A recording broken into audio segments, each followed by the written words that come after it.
So we're here today at the Toronto Dermatology Centre to discuss psoriasis, a very common problem that we treat here at our clinic. And we have a patient, Beverly, today to discuss with us her experience with psoriasis and the different treatments and different things that she's gone through over the years with her condition. Beverly, welcome. Thank you. And Beverly, tell us a little bit about your psoriasis. When were you first diagnosed?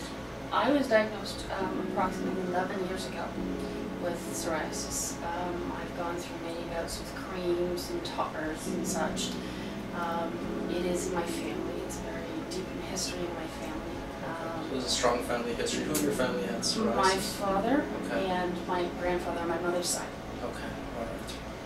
So I've done through the cream, like I said, through the creams and everything until I discovered Biologic. Okay. And Biologic I am on now.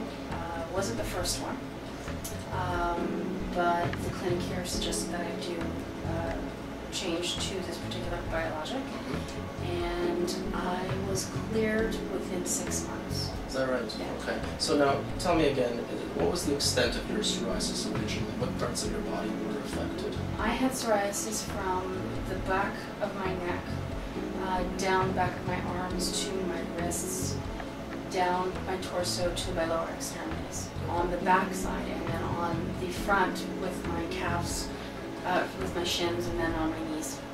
So pretty covered with psoriasis, and it was thick and scaly. It was very thick, very scaly. Was it itchy? It was itchy. A lot of it on my hands was very itchy. Okay. I wore long clothes all the time. Okay. So it influenced the way you dressed? Absolutely. The color of clothing too? Oh yes, well, I still wear black.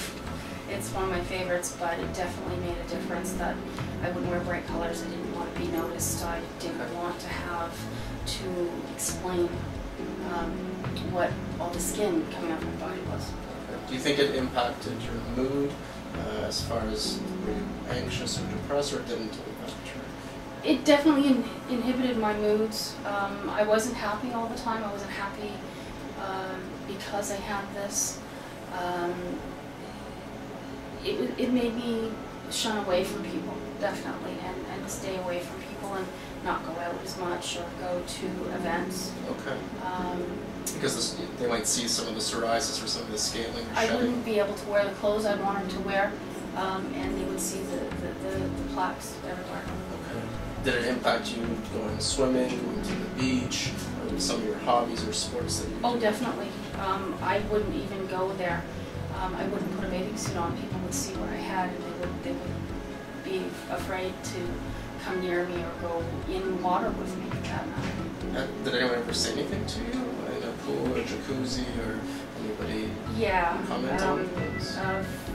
Actually, unfortunately, family members asked when I came over that I wouldn't go in their pool because of the psoriasis. They didn't know what it was, and they didn't want their children being exposed to it. Wow, and that's a family member.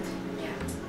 Okay. People with psoriasis, maybe 20 to 30% of patients with psoriasis will develop psoriatic arthritis, and that can mean swelling, aching, painful joints, sometimes the wrists or hands, elbows and knees. Has that been an issue for you? Yes, it has been an issue. Some of my joints do hurt in the morning. It doesn't last for very long, an hour or so. Okay. Family, my mother has a very, her fingers are disfigured with arthritis. Has she had psoriasis or no? No, she hasn't had psoriasis, which is very interesting.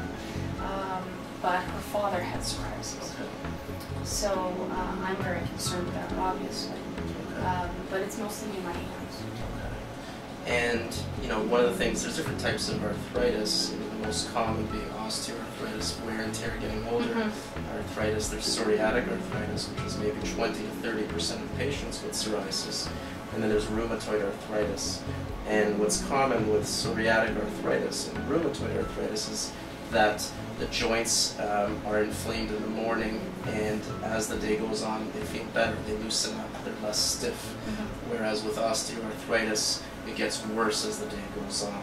So that's some of the difference. There is no blood test for psoriatic arthritis, although there is one for rheumatoid arthritis. So it's not always easy to diagnose. Is it psoriasis causing arthritis, or do you have wear and tear, osteoarthritis, or is there even a rheumatoid arthritis component? So that's why we sometimes get the rheumatologists involved to help differentiate them for us.